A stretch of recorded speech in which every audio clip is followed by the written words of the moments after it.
The morning sun came through the tall windows of the lecture hall. Students talked and laughed as they found their seats. Some were still half asleep, holding coffee cups like precious treasures. Others checked their phones, scrolling through messages and social media.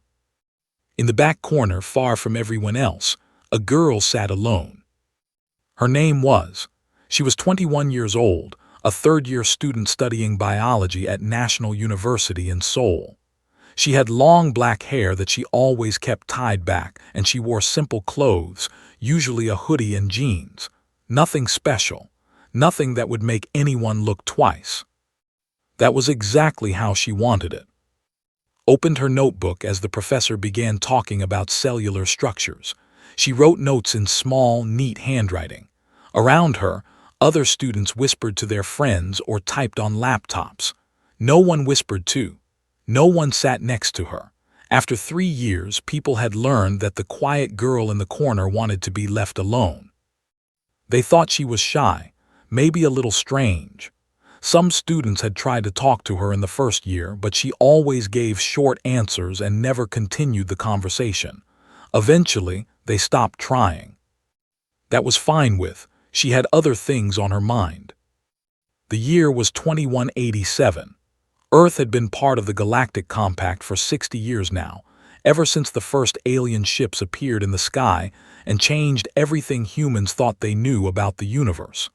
There were hundreds of intelligent species out there, spread across thousands of star systems.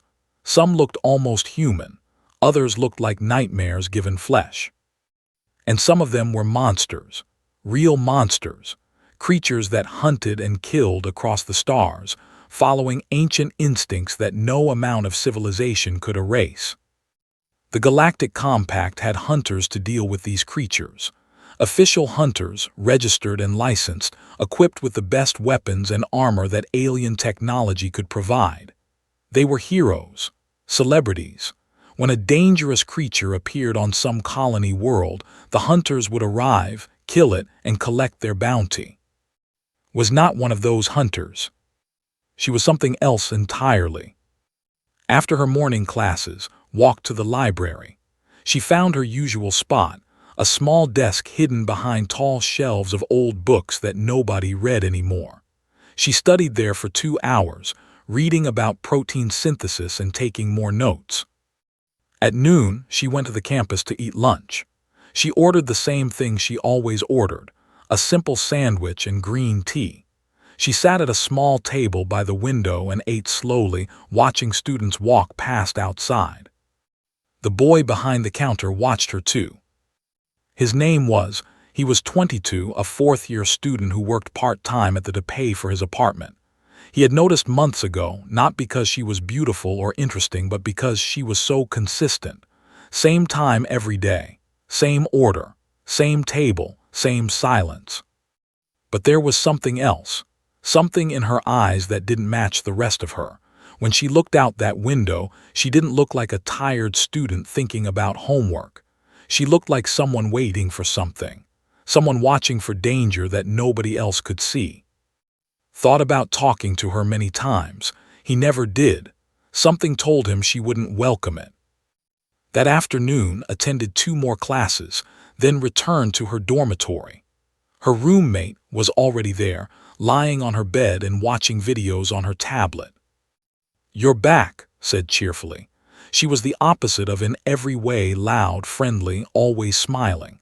"Do you want to come to dinner with me and my friends tonight? We're going to that new barbecue place." "No, thank you," said politely. "I have studying to do." "You always have studying to do," sighed. "You need to have fun sometimes, you know." Just smiled slightly and sat at her desk, shrugged and went back to her videos. She had given up trying to change her quiet roommate long ago. The hours passed, evening came, left for dinner with her friends and was alone. She waited until she was sure was gone. Then she opened the bottom drawer of her desk and took out a small black device. It looked like an old phone, but it was much more than that. It was a communicator that used technology Earth scientists still didn't fully understand. There was a message waiting. Read it carefully. Her face showed no emotion, but her eyes grew cold. A Level 9 Predator-class entity had been detected in the mountains east of Seoul. The Galactic Compact had sent 3 of their registered hunters to deal with it. All 3 were dead. The creature was now moving toward populated areas. Estimated time until it reached the nearest town, 18 hours. The message ended with a single line, "Asset requested." Deleted the message and put the device away. Then she stood up and walked to her bed. She knelt down and reached underneath it, pressing a hidden switch. A panel in the floor slid open silently. Inside was another world. Weapons that didn't look like anything made on Earth. A suit of armor that seemed to shift and move like liquid metal. Medical supplies, emergency rations, and a mask pure white, completely blank with no features at all. That mask was known across 47 star systems. The creatures of the galaxy had many names for the one who wore it. The Silent Death, the Patient One, the thing that walked like prey but killed like nothing else. They didn't know it belonged to a university student who struggled to stay awake in her morning classes. Put on the armor. It molded to her body like a second skin. She checked each weapon carefully, making sure everything was ready. Then she picked up the mask and looked at it for a long moment. Somewhere out there, a monster was hunting. It had already killed 3 trained hunters. It would kill many more if no one stopped it. Put on the mask. She left through her window, moving silently across the rooftops. The night swallowed her like she had never existed. By the time came back from dinner, the room was empty and dark. Assumed had gone to the library again. She went to sleep without worrying. She didn't know that her quiet roommate was running through the darkness toward something terrible. She didn't know that by morning, would be back in time for her 9 o'clock class, tired but alive. And she didn't know that somewhere in the mountains, a monster was about to learn why the galaxy whispered about humans when they thought no one was listening. The hunt had begun. The mountains were dark and cold. Wind moved through the trees like a living thing, carrying the smell of pine and something else, something wrong, something that didn't belong on Earth. Moved through the forest without making a sound. Her armor had turned the same color as the shadows around her. The white mask on her face was the only bright thing in the darkness, and even that seemed to drink in the moonlight rather than reflect it. She had been tracking the creature for 4 hours now. Its trail was easy to follow if you knew what to look for. Broken branches, strange marks in the dirt, and blood, alien blood, dark purple, still wet in some places. The creature was injured from its fight with the compact hunters. Hurt animals were dangerous, but hurt animals also made mistakes. As she moved, She remembered being 12 years old. She remembered her parents, her little brother, their small apartment inn.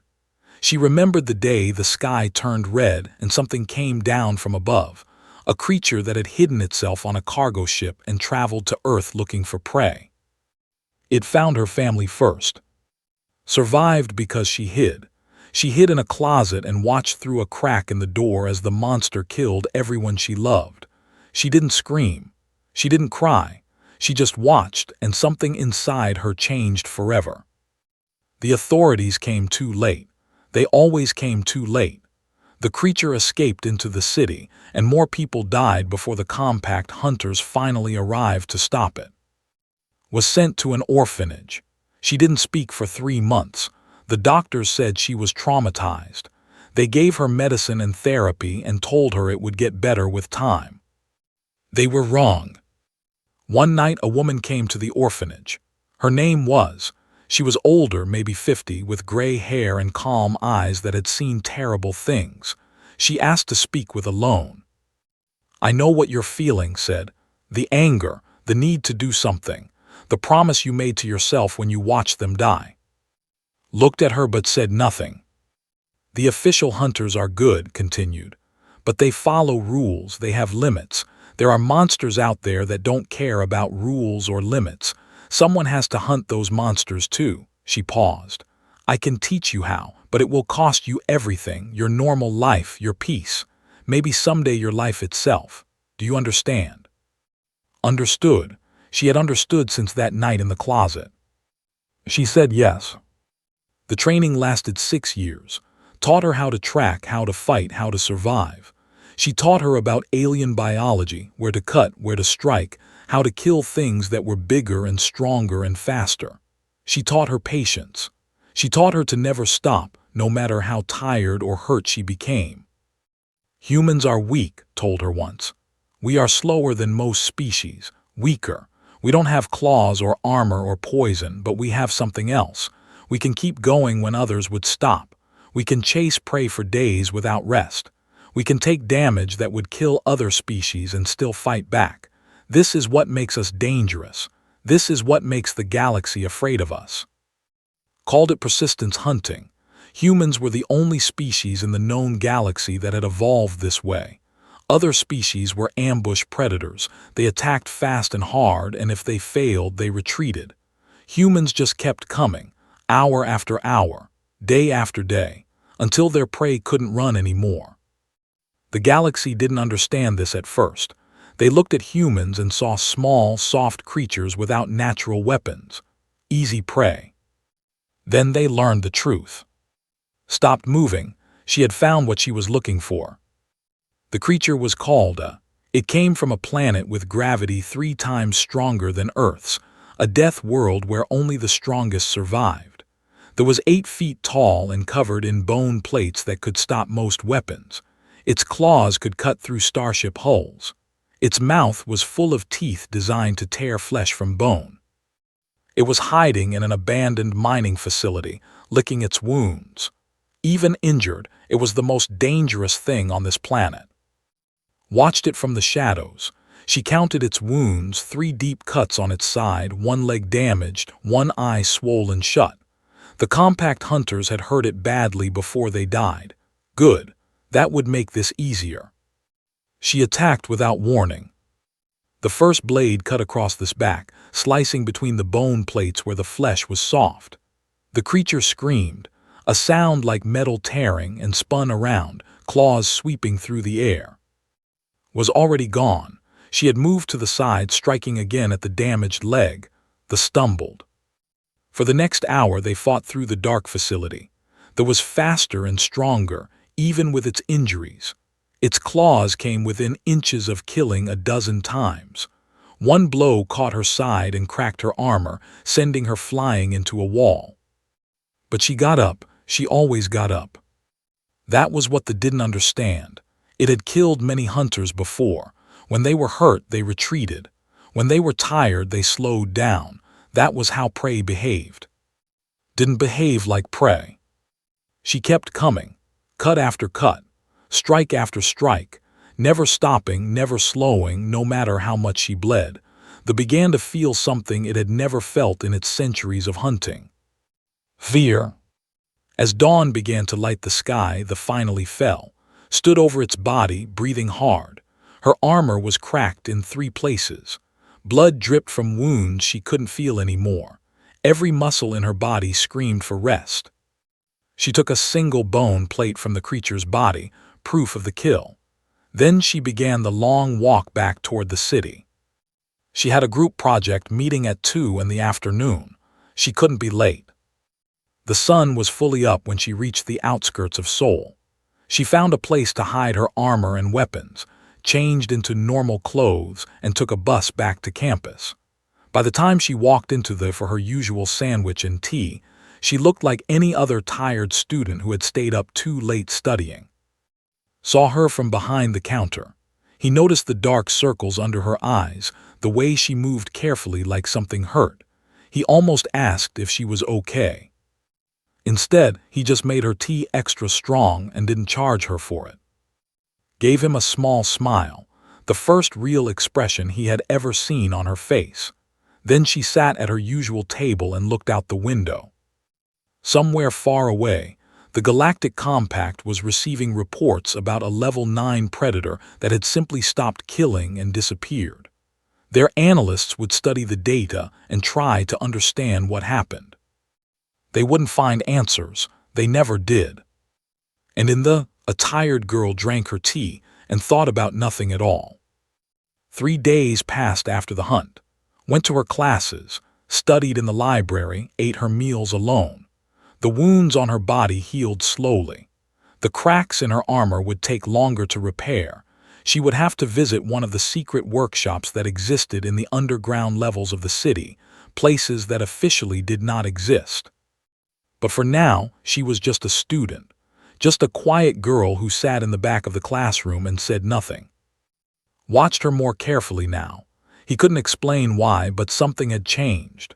The way she moved, the careful way she sat down, the small flash of pain that crossed her face when she reached for something, these things told a story he couldn't read. One afternoon, he did something he had never done before.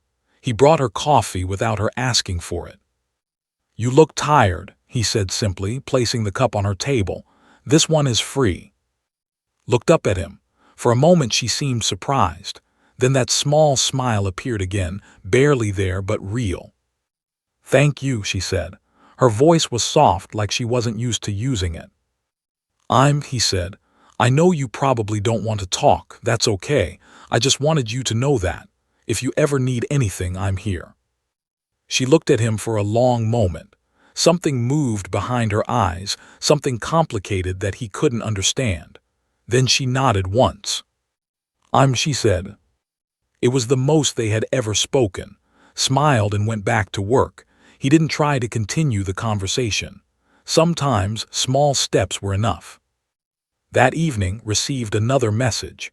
This one was not about monsters. It was a government man, the kind who wore expensive suits and knew secrets that could start wars. He worked for a department that had no official name, managing Earth's most sensitive contacts with the Galactic Compact. He was one of only 12 people on the planet who knew about the unofficial hunters. He wanted to meet, urgently. Went to the meeting place. A small office building in a quiet part of Seoul was waiting for her in a room with no windows. His face was pale and worried. "We have a problem," he said without greeting. "The Compact is asking questions about the..." Sat down across from him. "What kind of questions?" "The kind that could cause us trouble. 3 of their registered hunters died fighting that creature. Then it simply stopped, disappeared. Their intelligence division wants to know why," rubbed his forehead. "They're sending an investigator." This was bad news. Understood immediately. The Galactic Compact allowed humans to have their own military, their own security forces, but there were rules. All combat assets had to be registered with the Compact. Any human who could fight at the level required to kill a level 9 predator should be in their database. Was not in any database. "Who is the investigator?" she asked. "A Compact internal affairs agent named. They're from a species with strong mental abilities. They can sense thoughts, read emotions, track people by their psychic signatures." Looked even more worried. "If gets close to you, they might be able to identify you." "Then I won't let them get close." "It's not that simple. Has full authority to investigate anything related to the case. They can go anywhere, question anyone. If they decide to visit the area where they died, they might be able to sense what happened there." Thought about this. The Compact had always suspected that Earth had hidden capabilities. Humans had advanced too quickly after first contact, learning alien technology, adapting it, sometimes improving it in ways that surprised even the oldest species. There were rumors among the stars about human soldiers who could fight like nothing else in the galaxy. Until now, those were just rumors. If found proof, everything would change. "What do you want me to do?" asked. "Nothing," said. "That's the problem. If you do anything unusual, it might attract attention. Just be normal, go to your classes, stay away from anything related to hunting.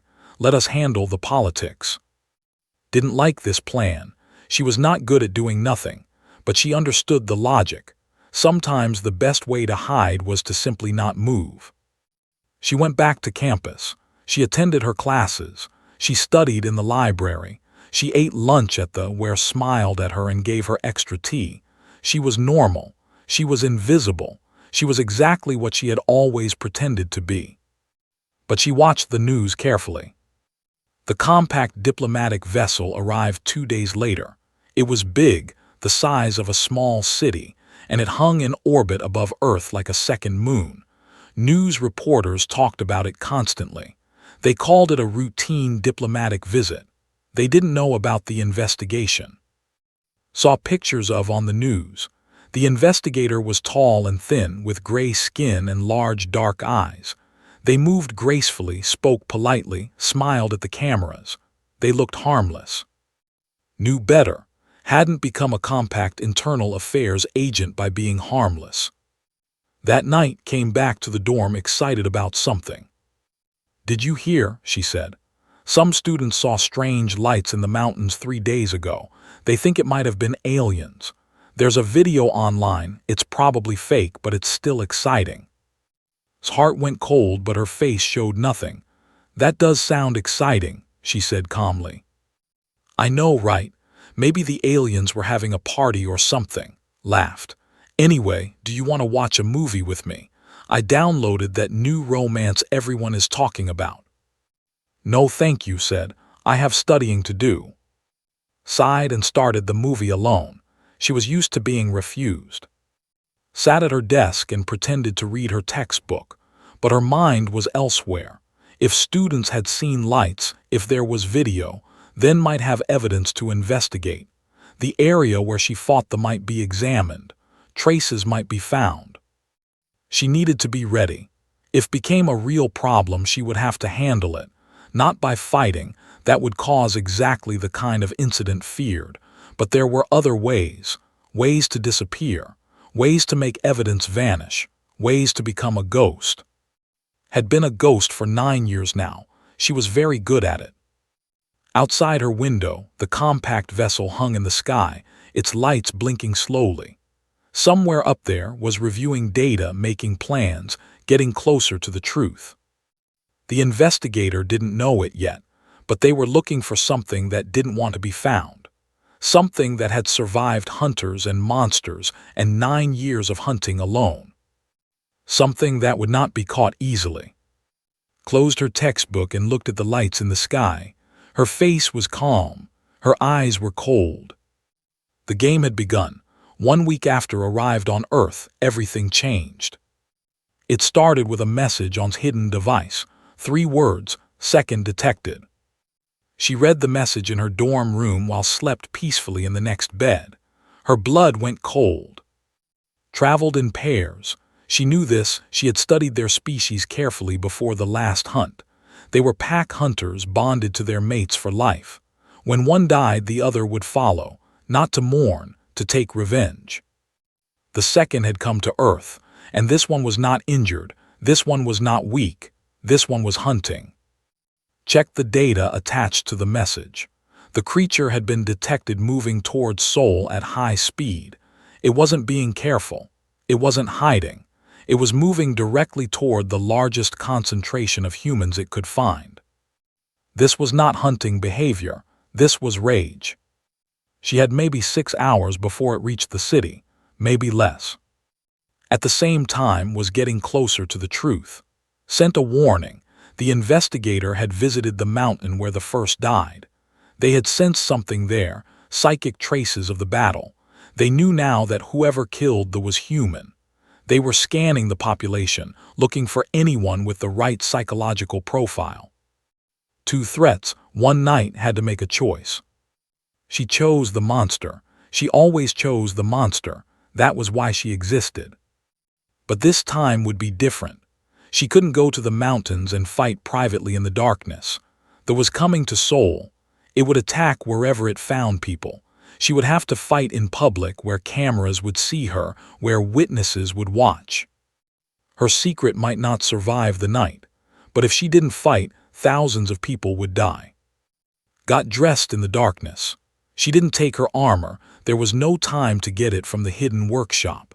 She took only her weapons, hidden under a large coat, and the white mask tucked into her bag. She left through the window, never woke up. They arrived in Seoul at 8 in the evening, when the streets were still crowded with people going home from work. It emerged from the shadows near a busy subway station, and for a moment, everyone just stared. They had seen aliens on television, but never like this, never something so huge and terrifying standing right in front of them. Then the screaming started. It moved through the crowd like death itself. Its claws cut through bodies without slowing. Its roar shook the windows of nearby buildings. People ran in every direction, pushing and falling and crying. Security guards tried to shoot it, but their bullets bounced off its bone armor like rain. Arrived 4 minutes after the attack began. She pushed through the running crowd, moving against the flow of panic. She found a dark corner and put on her mask. Then she walked toward the monster. It saw her. It was smarter than the first one. She could see intelligence in its remaining eye. It recognized the mask. It knew what she was. It charged at her with a sound like thunder. Didn't run. She waited until the last moment, then moved sideways, her blade cutting across the creature's arm. First blood. It screamed and swung its claws, ducked under the strike and cut again. They fought through the subway station. Was wearing only normal clothes, no armor to protect her from this attacks. She had to be perfect. One mistake would kill her. Around them, people were still running. Some had stopped to watch, too shocked to move. Phones were raised, recording everything. Knew her face was hidden by the mask, but her body, her movements, her size, these things could be analyzed. If saw this footage, they would know. She didn't care. She couldn't care. The only thing that mattered was stopping the monster before more people died. The battle lasted 23 minutes. It felt like hours. It was stronger than its mate, faster, angrier. It fought with the fury of something that had nothing left to lose. Twice it caught with glancing blows that sent her flying. She felt ribs crack. She tasted blood, but she kept getting up. That was what humans did. They kept getting up. Halfway through the fight, its main weapon broke. The blade snapped against this bone armor, leaving her with only a short knife. Any other hunter would have retreated then, would have called for backup, would have tried to escape. Moved closer. She climbed onto this back, holding tight as it tried to throw her off. She found the gap between its neck plates, the one weakness she had discovered while fighting the first one. She drove her knife in with all her strength. It screamed one last time, then it fell. Stood in the middle of the destroyed subway station, breathing hard. Her coat was torn and bloody. Her body was broken in ways she couldn't count, but she was alive and the monster was dead. She looked up and saw a face she recognized. Was standing at the edge of the crowd, frozen in shock. He had been in the subway station when the attack started, going home from his shift at the. He had hidden behind a pillar and watched the whole battle. He had seen her mask slip for one moment when they hit her. He had seen her face. Their eyes met across the distance. Didn't move. She didn't run. She just looked at him and he looked at her, and in that moment everything she had built for 9 years came crashing down. Then she heard sirens in the distance. Police. Military. The compact's people would be coming too. She had to leave. She ran into the darkness of the subway tunnels, disappearing like a ghost. Behind her, stayed frozen for a long moment. Then he slowly lowered himself to the ground and sat there, trying to understand what he had just seen. The quiet girl from the shy student who sat alone and never talked to anyone. She had just killed an alien monster with her bare hands. Above the city, received the footage from the subway station. They watched it 3 times, their dark eyes studying every detail. Their gray face showed no expression, but inside, they felt something they had not felt in centuries of service. They felt cold. The being in that footage moved wrong. It moved like prey, small, weak, unarmored, but it fought like nothing had ever seen. It took damage that would have killed any registered hunter and kept fighting. It showed no fear, no hesitation, no mercy. had hunted criminals across 100 star systems. They had faced warriors from the most violent species in the galaxy. None of them had scared them. This human scared them.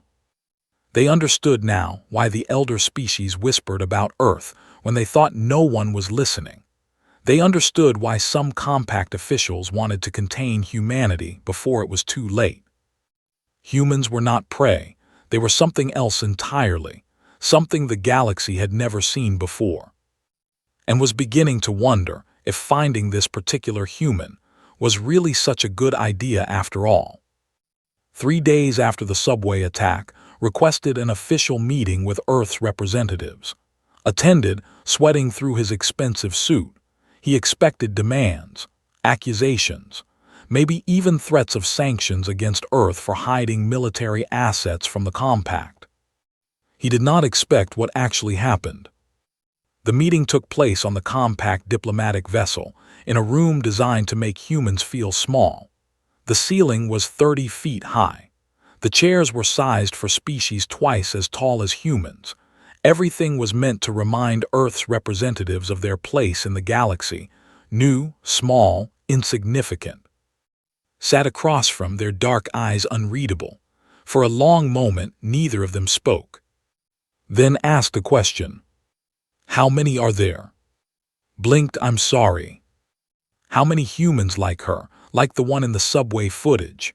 His voice was calm, but there was something underneath it, something careful. Your official military records show nothing. Your registered hunter corps has no one with those capabilities, so I ask again, how many are there? Thought about lying. He thought about denying everything. But something in his eyes told him the investigator already knew the truth, or at least part of it. We don't know, he said honestly. The program is not official, it never was. Explain.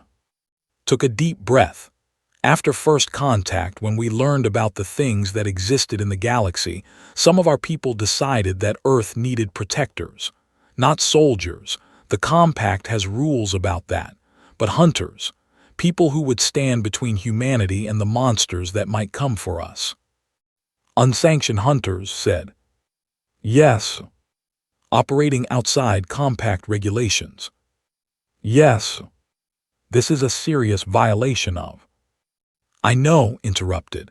He was surprised by his own courage. But you saw the footage. 3 of your registered hunters trained, equipped, licensed by the compact itself died fighting one. Our hunter killed 2 of them, alone, with no armor, with a broken weapon.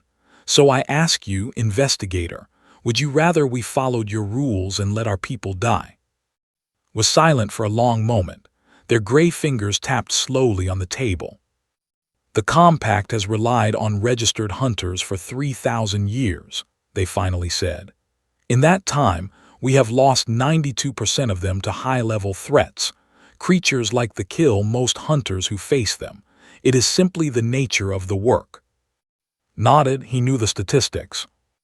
Your species has been hunting for less than 60 years, continued. Your survival rate is unprecedented. We have been watching your hunters work for some time, the ones we knew about at least. They should not be able to survive the things they face, but they do, again and again. They survive. We're persistent, said quietly. You are terrifying. His voice carried no emotion, but the words hung heavy in the air. We analyzed the footage from the subway. The human in that recording took damage that would have incapacitated any other species. She did not stop. She did not retreat. She did not show fear. She simply kept fighting until the threat was eliminated. That's what hunters do. No, that's what humans do. Leaned forward slightly. We have a word for it in the old language of my species. It translates roughly as the ones who do not stop. We thought it was a myth, a story told to frighten children. We did not believe any species could actually be this way. Said nothing, he waited. I will submit my report to the compact, said. I will recommend that no action be taken against Earth. Your unsanctioned hunters are useful. The galaxy has many monsters. Perhaps it is time we had some monsters of our own. We're not monsters, said. looked at him with those dark, unreadable eyes. No, they agreed. You are something worse. You are persistence predators wearing the faces of prey. You smile and build cities and create art, and all the while something ancient and hungry lives behind your eyes, something that knows how to wait, how to chase, how to never ever stop. The meeting ended shortly after, returned to their vessel. 2 days later, the compact diplomatic ship left Earth orbit and disappeared into the darkness between stars. But the report remained, and slowly word began to spread through the galaxy. Whispers in port stations and trading posts. Rumors passed between ship crews and merchant caravans. Stories told in the dark corners of alien bars on 100 different worlds. Earth has hunters. Don't go there, don't hunt there. If you harm them, something will come for you. It might take a day or a year or a decade, but it will come, and it will not stop. On Earth, life continued as normal. The subway station was repaired. The news talked about the attack for a few weeks, then moved on to other stories. Most people forgot. But some people remembered. Sat in her usual spot at the campus 2 weeks after the second died. Her wounds had healed mostly. She still moved carefully, still winced when she breathed too deeply, but she was alive. She was still here. Brought her coffee without being asked. He set it down on the table, then stood there awkwardly, not leaving. Looked up at him. She had been waiting for this, waiting for him to say something, to ask questions, to demand answers. He sat down across from her. His hands were trembling slightly. "I saw you," he said quietly. "At the subway, I saw your face." She met his eyes. No denial, no excuse, just calm acceptance of the truth. "Are you afraid?" she asked. He thought about the question seriously. She appreciated that. He wasn't pretending, wasn't performing. He was actually considering his own feelings. "A little," he admitted. "I don't really understand what you are, what you do, but—" He paused, struggling for words. "Mostly I'm just wondering if you're okay." That looked like it hurt. A lot. For the first time in years, laughed. It was small and surprised, like she had forgotten how to make the sound. But it was real. "Yeah," she said. "It did." Nodded. Then he reached across the table and slid a plate of toast toward her. "Eat," he said. "You look like you haven't slept in a week." She picked up the toast. It was warm, simple, normal. Everything she had given up 9 years ago, sitting right in front of her like a gift. "Thank you," she said softly. "You saved a lot of people," said. "In the subway, they would have died if you hadn't been there, so thank you for that." Looked at him, this ordinary boy who made coffee and smiled at customers and had somehow stumbled into her secret world. He wasn't running. He wasn't screaming. He was just sitting here, offering her toast and coffee and something she hadn't felt in a very long time. Kindness. "I should go," she said. "I have class soon." "Me too." He stood up but didn't leave immediately. Will you be here tomorrow, same time?" She thought about all the reasons she should say no, all the ways this could go wrong, all the danger she would put him in by letting someone get close to her. Then she thought about how tired she was, how alone, how long she had been carrying this weight by herself. "Yes," she said, "I'll be here." He smiled, a real smile, warm and genuine. Then he went back to work and finished her toast, and outside the window, the world moved on without knowing anything about the monsters in the dark or the quiet girl who hunted them. But somewhere in the galaxy, this report was being read by the oldest and most powerful beings in the compact. They were learning about humanity for the first time, really learning, and they were afraid. Because they understood now what humans really were, not the weak, soft creatures they had assumed, not simple prey that had stumbled into civilization by accident. Humans were persistence predators, the most terrifying kind of hunter the universe had ever produced. They could chase prey across continents. They could endure wounds that would kill other species. They could wait for years, decades, centuries if necessary, and they would never forget and never stop. The galaxy had made a mistake. It had looked at Earth and seen nothing dangerous. It had ignored the small, quiet planet on the edge of known space. Now the galaxy knew better. And in a small, on a university campus, the most ruthless hunter known to exist was eating toast and drinking coffee and thinking about maybe, just maybe, making a friend. The monsters would keep coming, they always did, and would keep fighting them. That was what she was for. But today, just for a little while, she could be something else. She could be normal. She could be happy. She could be the quiet girl who sat alone and said nothing, and that would be enough. Tomorrow, the hunt would continue. Today, she would rest.